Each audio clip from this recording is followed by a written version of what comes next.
Bienvenidas y bienvenidos a Punto Género.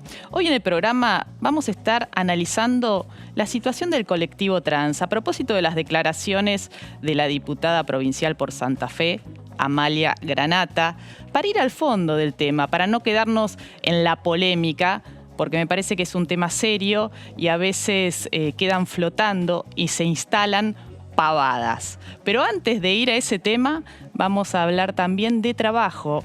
El índice de desocupación es el más bajo desde 2015. ¿Qué pasa con el empleo entre las mujeres? Ese es el primer tema de Punto Género.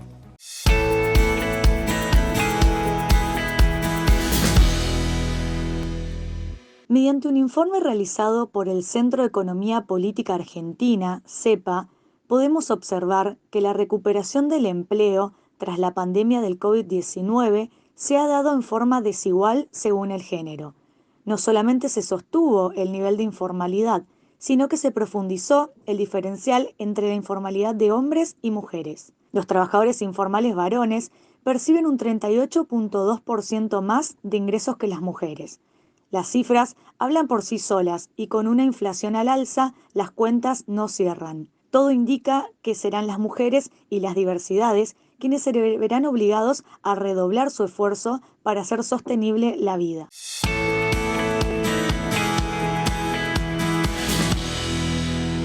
Bueno, primer tema de Punto Género, el tema del trabajo, ¿no? Y cómo la recuperación económica está favoreciendo a las mujeres y a los varones. Vamos a ver las cifras, cuáles son los sectores que han sido más favorecidos en este contexto de crisis, después de 2 años de pandemia. Estamos con Florencia Ojea, que ella es integrante del Observatorio de Género del Centro de Economía Política Argentina, del CEPA.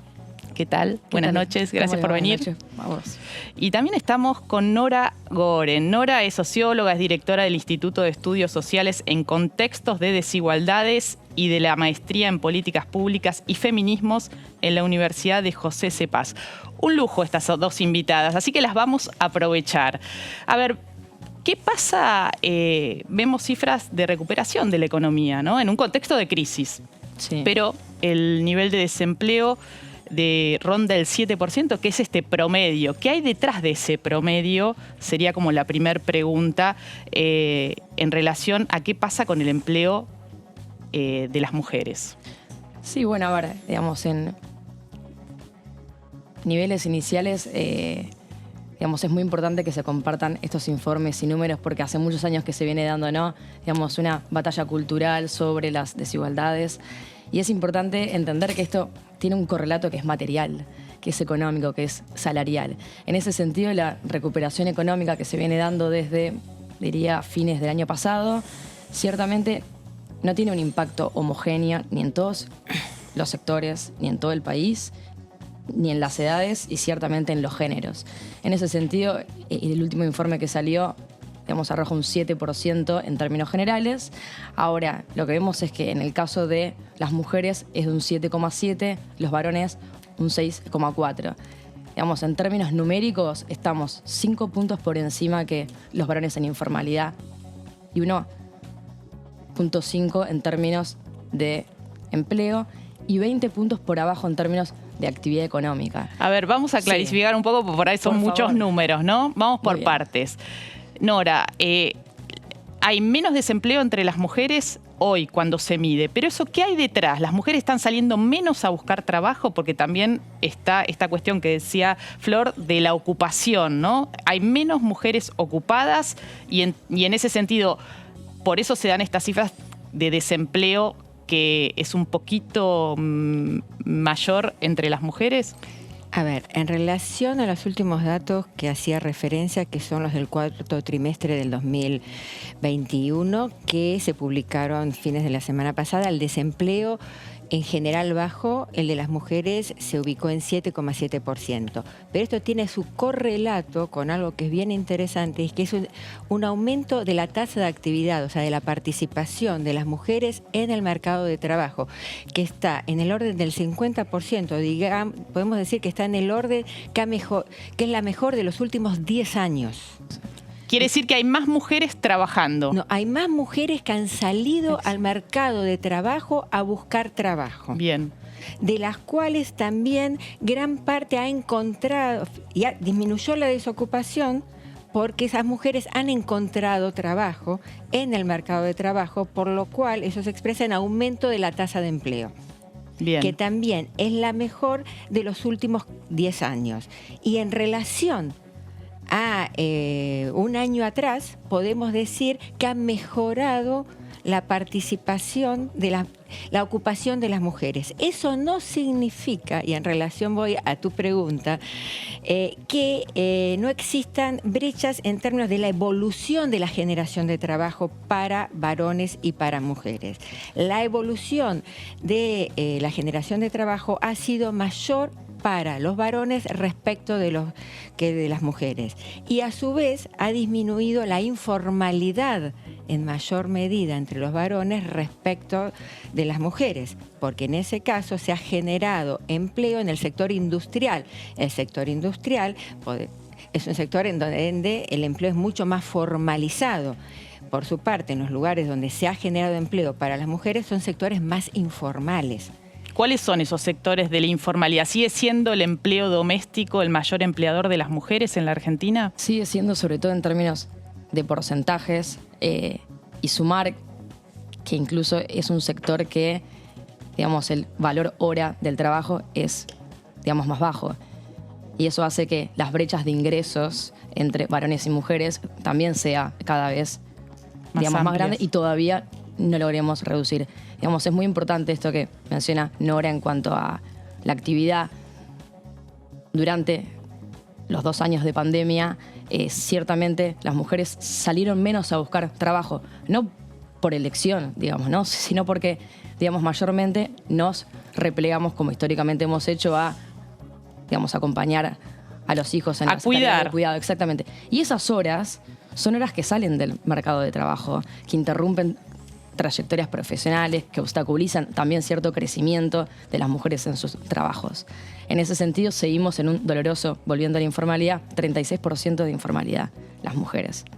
36% de informalidad. Sí. Ahora, pensaba en esta recuperación de la salida de las mujeres al mercado de trabajo. Es decir, lo que vos estás mostrando, traes, Nora, es que las mujeres, después de ese retraimiento durante la pandemia, que nos mantuvo más adentro de la casa, acompañando las trayectorias escolares, cuidando a nuestros hijos, nuestras hijas, adultos mayores dependientes, había que estar ahí. Esas mujeres que tal vez salieron, y además porque se les cortó el trabajo, porque muchas quedaron sin trabajo en el comercio, sí, en el trabajo doméstico también, ¿no? Se cortó.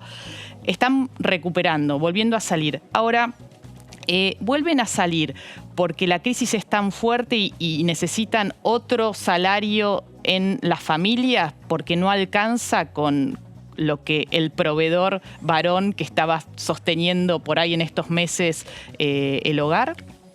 A ver, respondértelo con certeza no te lo podría decir. Porque los datos estadísticos no te lo no te lo puedo expresar a través de datos estadísticos. Podríamos suponer eso, pero también podemos suponer que hay una vuelta a la búsqueda de ingresar al mercado de trabajo para alcanzar una autonomía económica. Me parece que hay muchos tamices para pensar este retorno. En relación a lo que vos decías, es interesante que durante la pandemia los trabajos que estaban inhabilitados para el cuidado de la población en general eran mayormente ocupados por mujeres. Entonces también este regreso tiene que ver con ese regreso a una situación previa a lo sucedido durante la pandemia. Claro. ¿No? O sea, porque se recuperó un poco y aumentó. Y aumentó la participación. Ahí lo que es interesante también ver, en términos que me parece, voy a tratar de decirlo de la manera más simple posible, en términos de participación en el mercado de trabajo, la brecha es importante mirarla, la diferencia de participación entre varones y mujeres es importante mirarla cruzada por los niveles de instrucción de las personas y la presencia de menores en el hogar. Y ahí hay un dato que para mí es muy interesante, que la participación, o sea, la salida de las mujeres y de los varones al mercado de trabajo y la diferencia de esa salida Cuando no hay menores en el hogar, la brecha de participación es del 17%, es altísima. 17%. De diferencia entre varones y mujeres que salen al mercado de trabajo a buscar trabajo, aunque no haya, si no hay menores en el hogar. Y si hay menores en el hogar, esa brecha, esa diferencia aumenta un 25%. Un montón. Un montón, pero también es un montón sin menores en el hogar. Disminuye esas diferencias cuando hablamos de niveles de instrucción. A mayores niveles de instrucción, la brecha es mucho más baja, es del 5%, pero existe brechas entre varones y mujeres.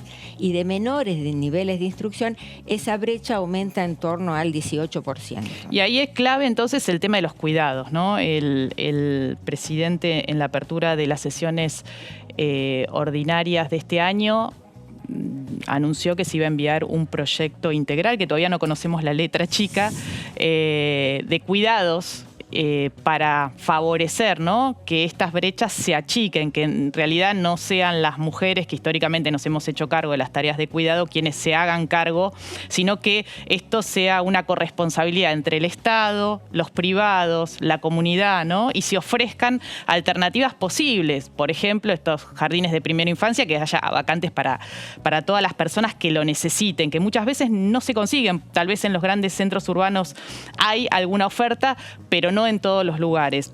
Pensaba que esta brecha que marcaba Nora en relación al factor cuidado de niños o no cuidado de niños y niñas, ¿qué pasa en la brecha salarial? Siempre se habla de una brecha salarial entre varones y mujeres. ¿Se mantiene en ese 27%, 30%? Sí, a ver, si digamos, analizamos la brecha por ocupación principal, es decir, la actividad esencial que realizamos las personas, lo que vemos es que los varones todavía cobran un 25% más que las mujeres, y si incorporamos ingresos no laborables como asignaciones, jubilaciones o pensiones, la brecha se extiende a un 28%. Digamos, acá es importante quizás, digamos, aclarar que no es tanto que frente a una misma tarea cobremos más que los varones, no siempre digo, sino que se toma la cantidad de horas, digamos, remuneradas y el, digamos, valor de la hora. Entonces, las mujeres trabajamos entre 4 y 12 horas remuneradas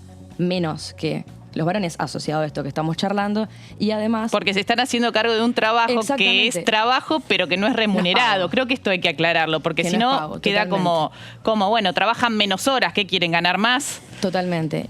Y sumado a eso, nos concentramos en ciertos sectores que históricamente han tenido salarios menores, como puede ser el trabajo, digamos, doméstico, ciertos rubros educativos, enfermería, etcétera. Entonces, digamos, esa combinación hace que todavía esa brecha de ingresos siga persistiendo.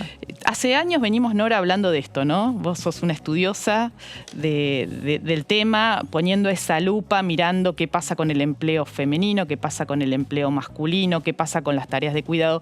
¿Cómo se puede desarmar esta brecha? Digo, ¿cuáles serían políticas públicas necesarias para equilibrar esa balanza, ¿no? Porque el diagnóstico lo tenemos.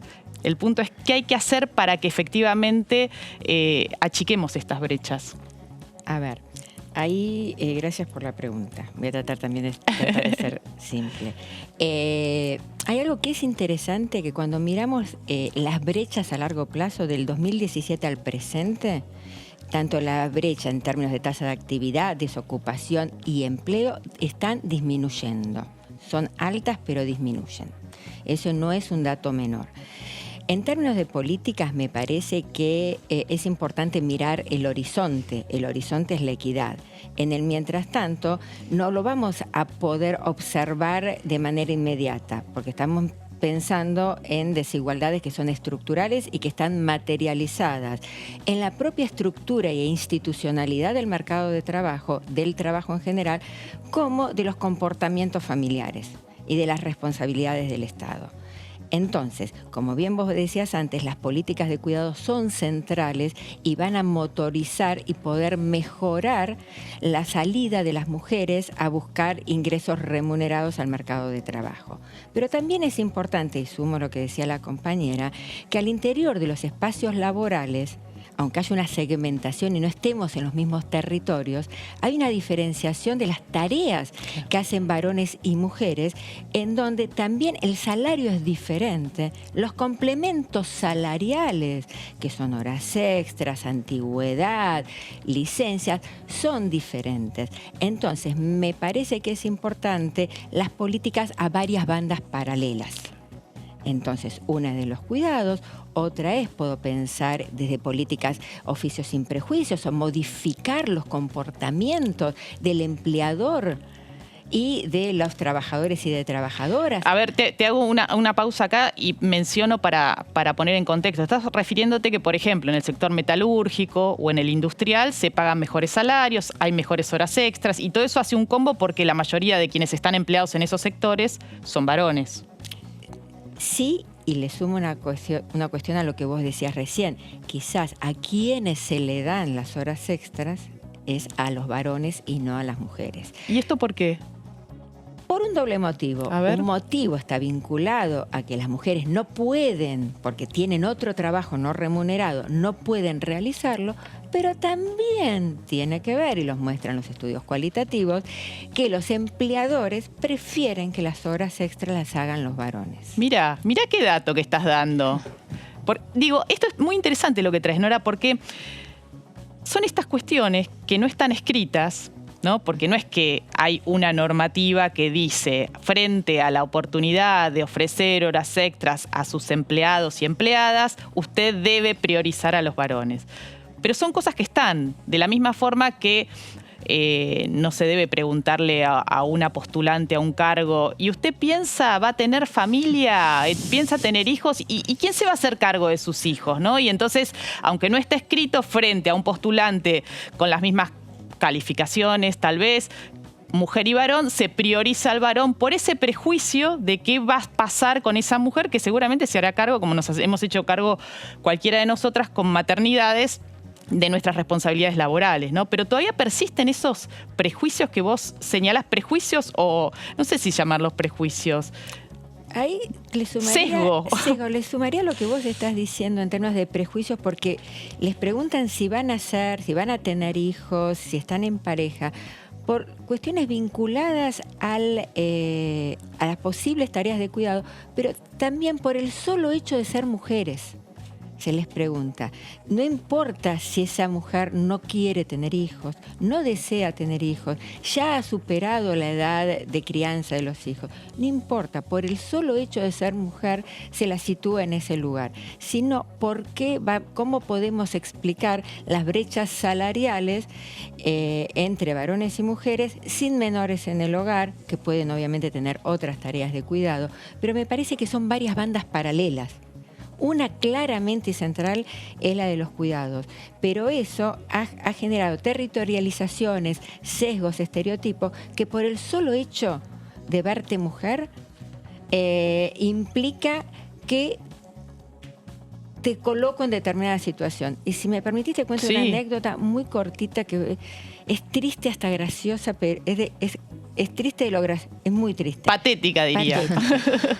Cuando se sancionó la ley de identidad de género, un trabajador que trabajaba en la línea de producción de FATE decidió cambiarse de asignación sexual. ¿Sabés qué es lo que le dijeron? Expresó su identidad de género. FATE es una empresa fabricante de cubiertas de autos, está bien, ¿no? Sí, perfecto. ¿Sabés cuál fue la respuesta inmediata del empleador? No. Te voy a tener que poner a alguien que ahora te acompañe. ¿Cómo? ¿Por qué? Sí, porque vas a necesitar que alguien te acompañe. Yo creo que así funcionan los sesgos tan fuertemente, que no están pensando solamente que tenés que cuidar, sino como somos quienes tenemos que cuidar, ya se ha construido una subjetividad que hace que por el solo hecho de tener una exterioridad femenina, te voy a colocar en un lugar de menor valor, de menores posibilidades. Entonces ahí me parece que hay una rosca, una vuelta de tuerca interesante para pensar. Me encantó conversar con las dos porque, a ver, empezamos con el tema de cómo impactaba el desempleo en mujeres y varones, ¿no? La diferencia que es medio punto más, ¿no? 1,5 puntos más. 1,5 puntos más. Ahora, cuando uno empieza a desarmar esas cifras, encuentra estos datos que nos traen Florencia y Nora. Y sobre todo, ¿por qué? Porque muchas veces escuchamos estos discursos que dicen, ¿qué quieren? Si ya tienen la igualdad, ¿qué más quieren, no? Y nos señalan que las feministas, que pim, que pan. Mucho se escucha de eso. Y en realidad, lo que buscamos es la igualdad de oportunidades. En la ley tenemos unas normativas muy avanzadas en Argentina, en distintos temas, pero el punto es la igualdad de oportunidades. Y lo que pudimos observar en esta charla que hemos tenido con Florencia, con Nora, que son estudiosas del tema, es que cuando uno va corriendo estos velos, cuando va analizando qué hay detrás de estas cifras, encuentra estos sesgos, ¿no? Estos prejuicios, lo que traía Nora, que en definitiva las horas extras se reparten mayoritariamente entre los varones. Fíjate vos qué dato. Todo esto impacta en tu salario, en lo que vas a ganar a fin de mes, en lo que después vas a tener como jubilación, ¿no? Digo, estamos pensando en todas las implicancias que tiene, en los impactos. Entonces, cuando nos dicen ¿qué queremos? Queremos la igualdad de oportunidades y que estos sesgos vayan desapareciendo de una vez por todas. Bueno, vamos a una pausa y enseguida volvemos con más Punto Género. Gracias. Por favor. Gracias.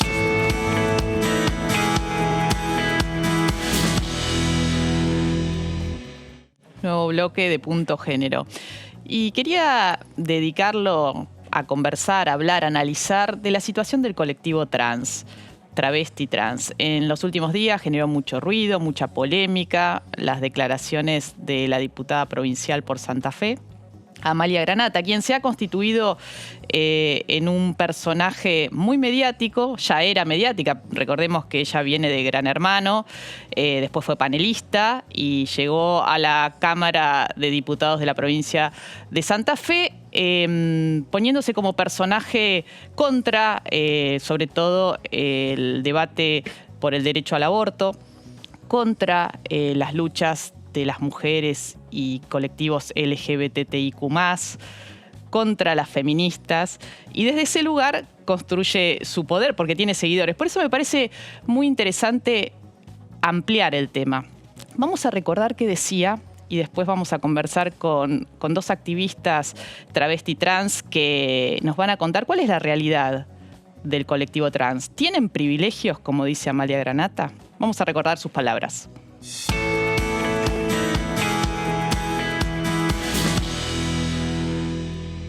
Cuando quieren ampliar derechos, ¿qué quieren? ¿Más derechos para las mujeres? O sea, por ser mujer, un privilegio y tener otro tipo de derecho que un hombre no tenga, o por ser trans, tener un privilegio y tener otro derecho. Tener un sueldo. Ante la ley son creo que tiene un sueldo, ¿no? A mí me pasa en la legislatura que ingresan proyectos para darle más derechos a los trans, o porque son trans, darle viviendas gratis, o pagarle desde el Estado el tratamiento de hormonización. O pasajes también gratis. A ver, sos trans, no tenés ninguna incapacidad para ir a trabajar y nosotros desde el Estado no le podemos pagar un tratamiento de hormonización a un trans que puede ir a trabajar tranquilamente porque su condición o su manera de percibirse trans o de elegir su sexualidad no le permite ir a trabajar.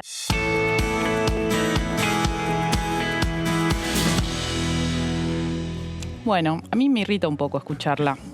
Pero vamos a salir de ese estado de irritación para pensar un poquito más, para ir al fondo, para que no queden flotando estas barbaridades entre la diputada Granata y la conductora también, Carmen Barbieri, digámoslo, porque una le da manija a la otra. Estamos con Vanessa Cufré, que es militante transfeminista, asesora en género y diversidad en el Ministerio de Desarrollo Social de la Nación. ¿Cómo estás, Vanessa? Hola, Mariana, ¿cómo estás? Gracias por venir. No, gracias por invitarme. Contame, ¿qué te ha producido en estos días escuchar y las repercusiones que han tenido, porque son de hace unos días, estas declaraciones de Granata? La verdad que a mí no me sorprende. Yo creo que quienes tenemos un poquito de memoria recordamos también el proceso de conformación de esa diputada, desde esos tránsitos que vos nombraste muy amablemente y que otras podemos recordar, ¿no? Como tránsitos bastante denigrantes para la condición de nosotras las mujeres. Digo, hacerse famosa por decir que te acostaste una noche con un artista. Lamentablemente también decirlo que formar parte también de denuncias que hacen en relación a situaciones con menores, porque también estuvo implicada en eso. Digo, yo creo que hay algo muy de derecha que es nada más de derecha que confundir derechos con privilegios. No existe un discurso más ligado a la derecha antiderechos que confundir derechos con privilegios.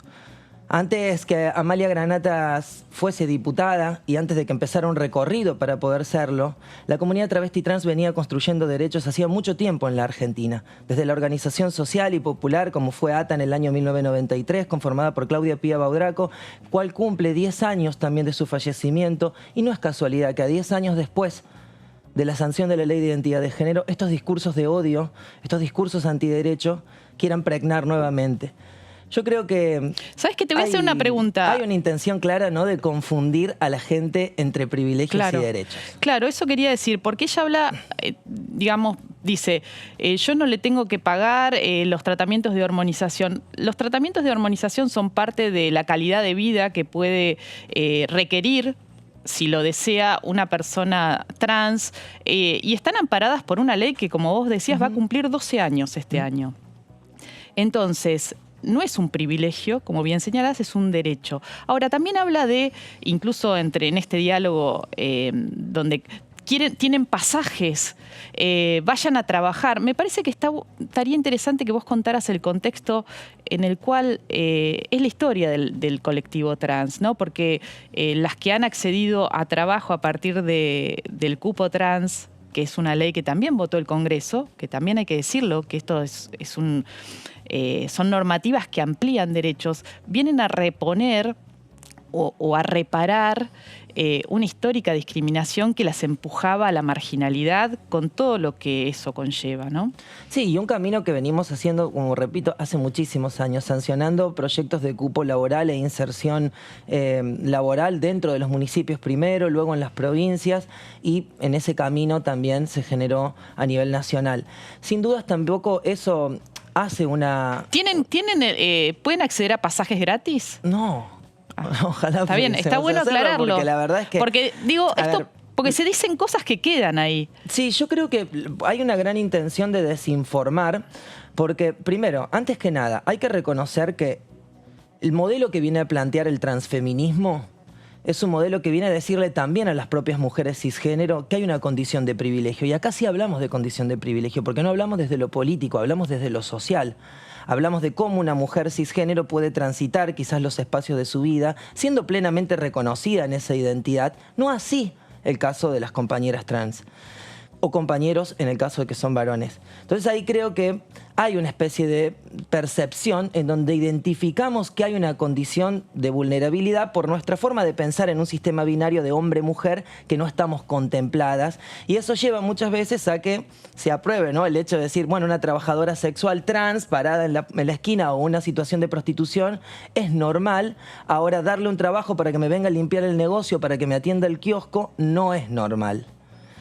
Ahí yo creo que está la gran desigualdad. Por más que hayan pasado 10 años de la Ley de Identidad de Género, hay un cambio cultural que todavía no logramos profundizar y todavía sigue desde el varón que tiene miedo de ser amigo de una trans, o me cae bien y escuché qué bien que habla, pero no me sentaría a tomar ni a charlar con ella en una esquina por miedo a qué dicen si tengo alguna relación o un vínculo con la persona trans, que eso obviamente daña a su masculinidad, porque pensar que un hombre, un varón, puede tener un vínculo con alguien que también tiene un pene y que puede ser penetrado, porque la masculinidad no puede ser penetrada, ¿no? Es impenetrable la masculinidad.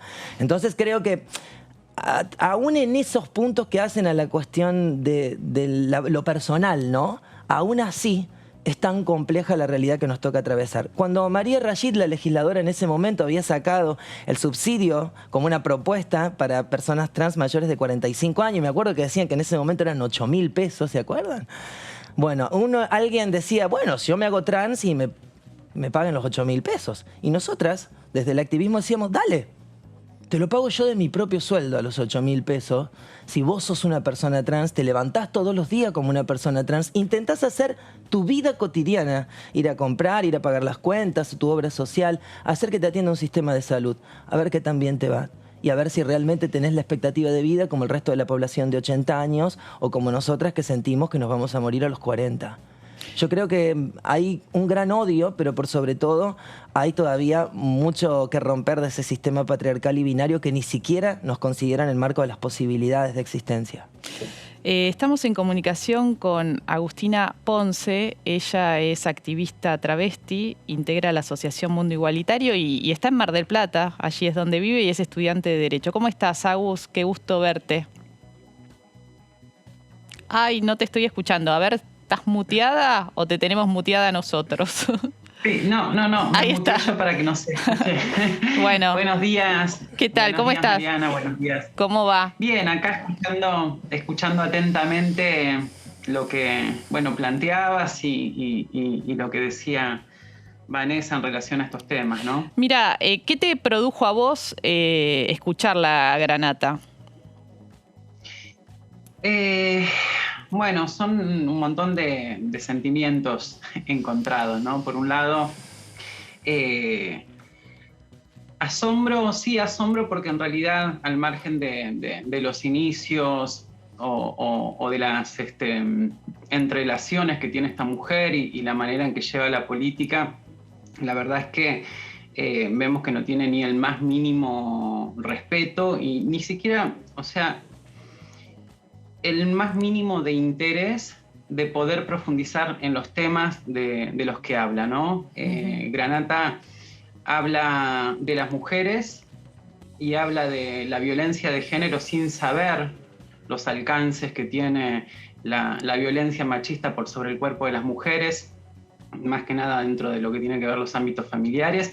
Y ahora viene a hablar de las travestis, como bien decía vos, Mariana, hace un ratito, avalada incluso por una conductora de televisión, hablando de pasajes gratis, hablando de beneficios. Yo decía con lo que cuesta el pasaje hoy en día, ojalá fueran gratis, porque por lo menos andar en Mar del Plata tenés que contar para ir y venir con un solo colectivo con 150 pesos, que no es poco, y con lo que se podría comprar al menos pan en una casa, ¿no? Así que bienvenidos sean los pasajes gratis, no estarían siendo pero la verdad es que lamento profundamente porque Agus, lo que hace es empalidecer un debate. Tal cual, empalidecer un debate. A mí me parecía interesante que pudiéramos reflejar lo que es la vida de una persona trans, incluso hoy a 10 años de la Ley de Identidad de Género, ¿no? Vos me contabas, cuando estuvimos charlando hace unos días también, lo que ha significado la posibilidad de acceder a un trabajo formal. ¿Qué pasaba en algún momento tuviste que pararte también en una esquina, estuviste en situación de prostitución y pudiste acceder a un trabajo formal? Yo soy de allá de Buenos Aires, estuve parada en la vieja Godoy Cruz hasta que la corrieron para lo que es el low tenis. Yo ahí me vine para Mar del Plata y me paré acá en la mal llamada zona roja de Mar del Plata. Y hace 7 años que transito la vida dentro de lo que es el empleo formal. Vos bien decías, yo trabajo en la municipalidad de Mar del Plata hace 7 años y hace 6 en la Dirección de Políticas de Género atendiendo situaciones de violencia familiar. Y la verdad es que modificó sustancialmente mi vida. Cuando hablábamos la otra vez aquí en Mar del Plata, que viniste para Mar del Plata, yo te contaba justamente esto, ¿no? Que de todas las que nos parábamos en la esquina del Uro y Uruguay, acá en Mar del Plata, solamente 2 estamos vivas. Y no es casual que las 2 que estamos vivas, una está trabajando en el Ministerio de las Mujeres, Políticas de Género y Diversidad Sexual de la Nación, y otra soy yo, que estoy trabajando acá en la Municipalidad de Mar del Plata, ¿no? Y que hemos hecho recorridos para poder escapar del sistema prostituyente, que es el sistema al que nos arroja los procesos abiertos que existen todavía de discriminación y estigmatización sobre nuestro colectivo y que pesan, ¿no? Y que terminan desenvolviendo nuestras vidas en esto, en lo que decía hace un ratito Vanessa, que tiene que ver con una expectativa de vida que no supera los 40 años, aún hoy, después de estos 12 años de la Ley de Identidad de Género. Cada vez que te escucho decir esto, ¿no? De que del grupo de personas trans que se paraban en una esquina en situación de prostitución, solo 2 están vivas por haber podido acceder a... Sí. No, que me sigue, me emociona mucho escucharte porque es como, esto era lo que yo quería reflejar, ¿no? Cuando una Amalia Granata y otras personas repiten estos discursos diciendo barbaridades, pavadas, tonterías, están instalando esta idea, solidificando. Que no son tantas tonterías. Claro, solidifican estos prejuicios. Lamentablemente no son tantas tonterías porque lo que hacen es esto, siguen profundizando estos procesos de discriminación abiertos en la sociedad, que las travestis nos sigamos muriendo entre los 35 y 40 años tienen que ver con esto, tienen que ver con los procesos abiertos de discriminación y estigmatización que no nos permite un pleno acceso a la salud, al sistema sanitario, que no nos permite un pleno acceso al empleo formal, que no nos permite un pleno acceso al día de hoy todavía al sistema educativo. Hemos avanzado un montón, decir que no sería un gran error, pero que falta un montón. Y la verdad que lo que hace esta mujer, que está sentada ni nada más ni nada menos que en una legislatura, ella pareciera que, yo no voy a hablar de la vida personal de ella, no la conozco, no tengo ni idea, pero pareciera que sigue siendo mediática y no de legisladora, ¿no? Entonces, habla de vagos y de vagas constantemente. Si uno entra a la legislatura, al sitio web de la legislatura de Santa Fe, tiene 2 magras intervenciones únicamente. 2 magras intervenciones y debe estar cobrando alrededor de más de 20, si los ponemos en términos de programas sociales, más de 20 programas sociales debe ser su sueldo. Y me quedo corta con decir 20 programas sociales, pero debe estar cobrando más de 20 programas sociales por ser legisladora. Tiene 2 intervenciones únicamente en la legislatura y tiene 78 presentaciones de proyectos que no son proyectos. Lo que hace es opinar sobre otros proyectos.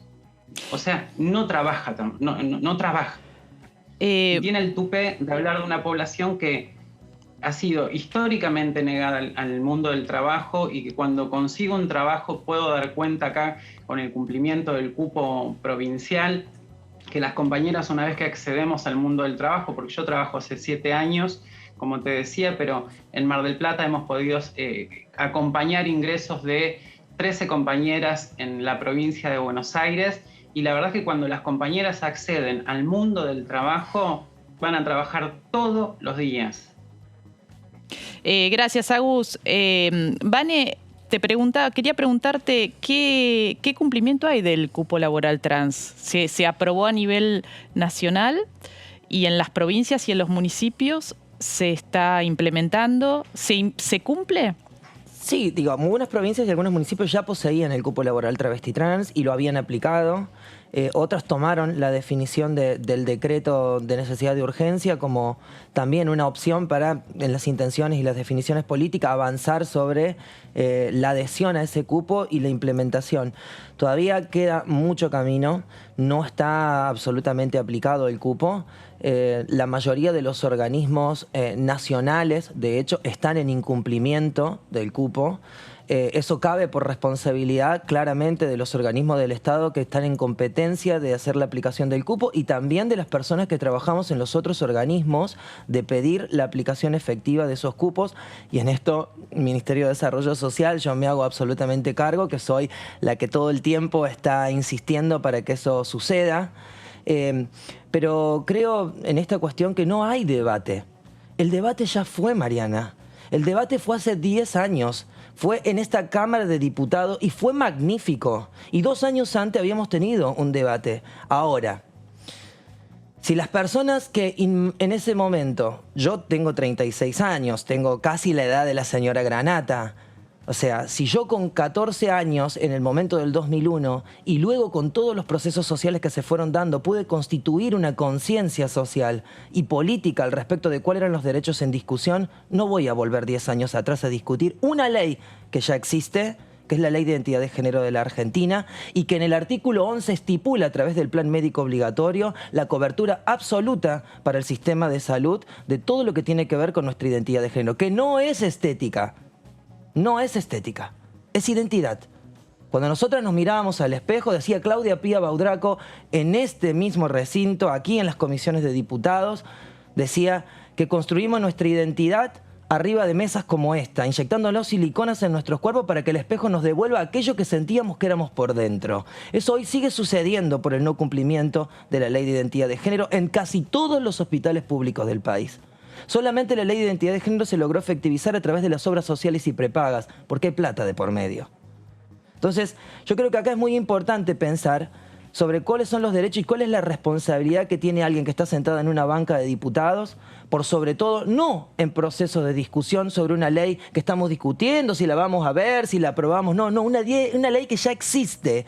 Por eso yo acuerdo mucho con los dichos y me solidarizo mucho con Franco Torcha, mucho, porque creo que cualquier persona en este país, y más diría que cualquier travesti en este país que viole la ley, estamos absolutamente condenadas. Pero sin embargo, esta señora es una delincuente y viola la ley, la actual ley, viola nuestra identidad por decir todo lo que dice y sin embargo nadie dice nada. Yo creo que sin dudas el ojo siempre está puesto en que las principales culpables vamos a seguir siendo nosotras, las travestis, por un plan, por un bolsón de comida, por un pasaje o por un derecho que ellos le llaman privilegios, vamos a terminar siendo nosotras las culpables todavía, creo lamentablemente, por un par de años más. Yo lo único que espero, que todo ese proceso de esos 10 años de la Ley de Identidad de Género, todas esas discusiones que hemos tenido y todas las discusiones que hemos profundizado y por sobre todo la hermandad y la sororidad con el movimiento de mujeres y feministas, pueda hacer que estos discursos vayan quedando en el olvido, pero por sobre todo que exista una condena social y política a las personas que toman responsabilidad ciudadana y que no saben luego estar frente a un micrófono y entender que lo que yo digo en el living de mi casa es una cosa y que lo que voy a decir cumpliendo mi rol como ciudadana electa por el voto del pueblo, no sería el caso nuestra la que lo votaríamos, pero deberíamos tener sin dudas un margen más de responsabilidad y compromiso democrático para entender si queremos una sociedad mejor y no solamente cubrir ese momento de divismo y estrellato que te puede llevar a estar en la pantalla peleándote con una comunidad que tiene la expectativa de vida más baja de toda la Argentina. Gracias, Vanessa. Gracias a vos. Gracias, Agus, del otro lado en Mar del Plata. Justamente quería esto, ¿no? Traer la realidad del colectivo trans, salir de la discusión y de las palabras que hacen ruido para hablar de lo concreto, ¿no? De lo real, de lo cotidiano. Muchas gracias a las dos.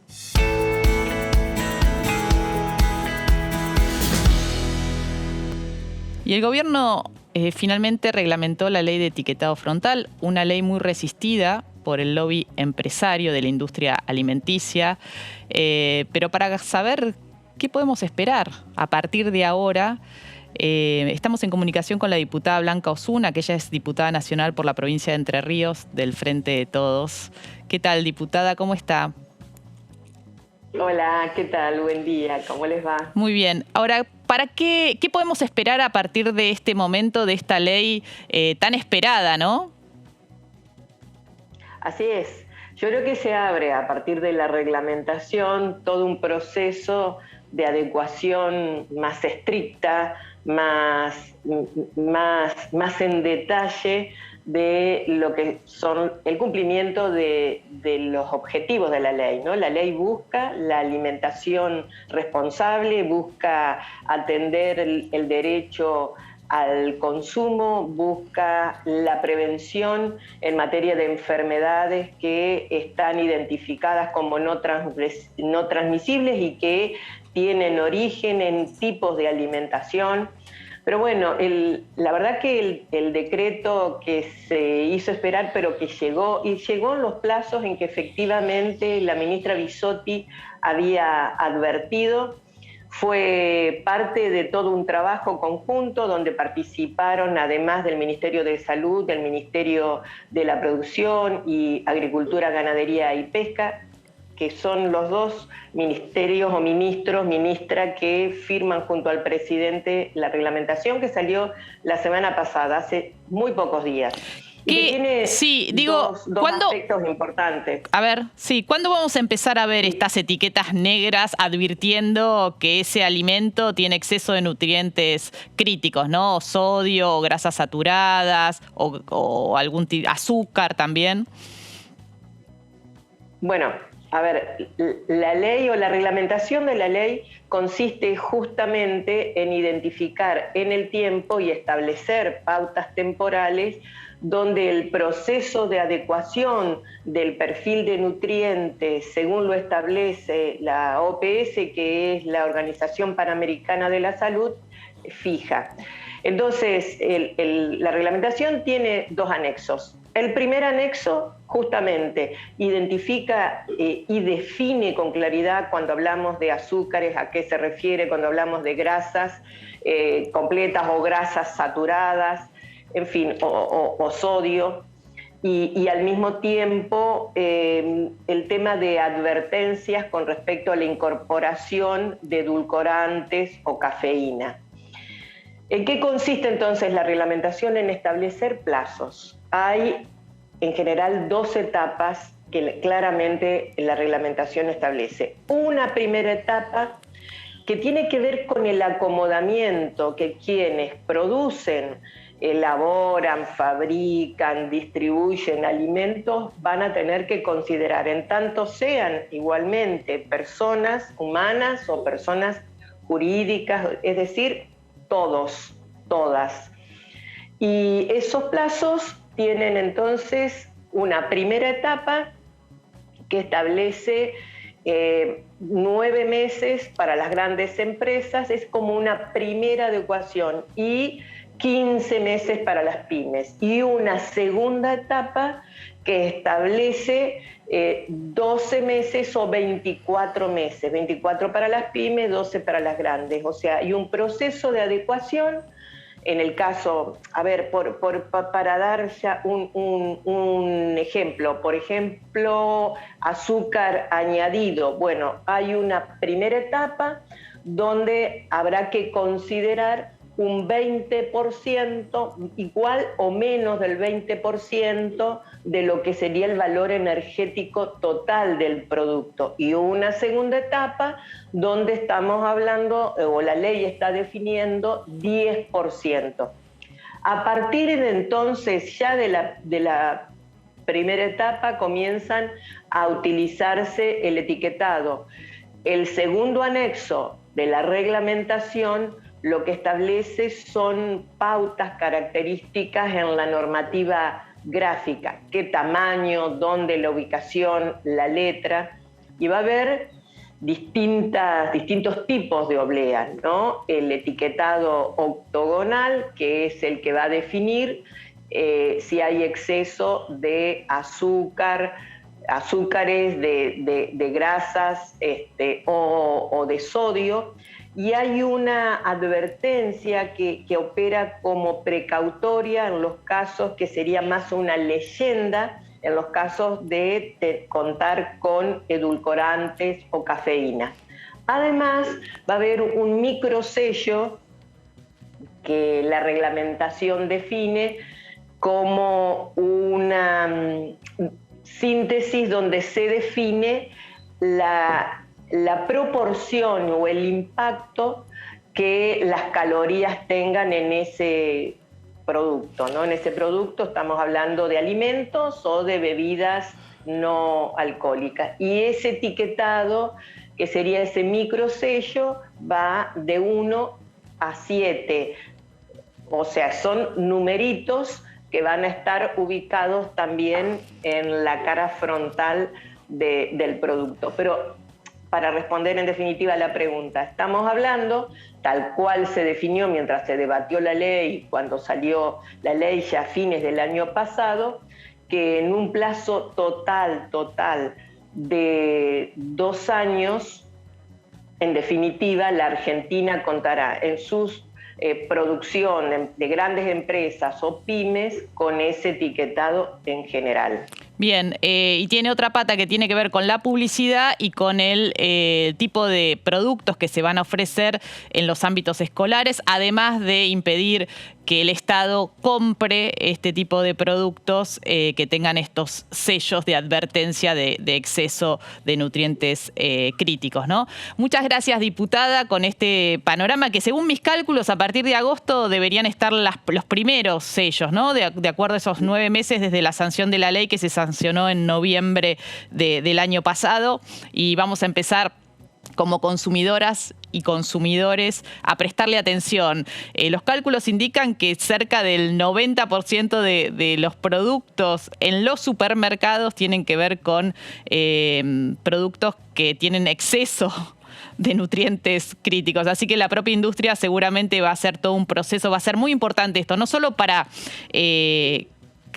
concientizarnos a nosotras y a nosotros como consumidores, sino para que la industria y cambiar nuestros hábitos alimentarios en pos de evitar algunas enfermedades que tienen que ver con el consumo de estos productos, sino también con cambiar lo que nos venden, ¿no? Sobre todo lo que nos ofrecen, y ir más por los nutrientes que son más sanos. Bueno, muchas gracias, diputada. Seguiremos atentas. Sí, diversa, efectivamente. Más diversa, por eso es muy importante más lo que usted acaba de señalar con respecto a educación. Yo creo que ahí es donde además va a haber todo un entrenamiento y un aprendizaje para estar todos advertidos de qué es lo que nos alimentamos, qué elegimos para alimentarnos y cómo aprender y comprender a elegir los alimentos variados. Sí. Muchas gracias, Gracias a ustedes. Bueno, nosotras y nosotros estamos ya al borde, al final del programa. Nos vemos la semana que viene con más Punto Género. Chau.